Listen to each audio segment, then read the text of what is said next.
ছেলেদের জন্য এই 10টি জিনিস হারাম। ছেলেদের হাতে পায়ে মেহেদি লাগানো হারাম।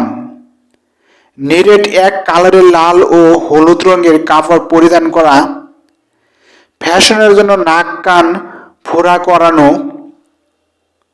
প্রাপ্তবয়স্ক ছেলেদের হাফ প্যান্ট পরিধান করা, ছেলেদের চুল দাড়িতে কালো রং লাগানো হারাম, ছেলেদের শরীরে স্বর্ণ ব্যবহার করা হারাম, ছেলেদের টাকনুর নিচে প্যান্ট বা জুব্বা পরিধান করা হারাম, সিল্কের কাপড় পরিধান করা ছেলেদের জন্য হারাম, নারীদের মতো চুল লম্বা করা, নারীদের মতো পোশাক পরিধান করা, এই সবগুলো কাজ ছেলেদের জন্য হারাম।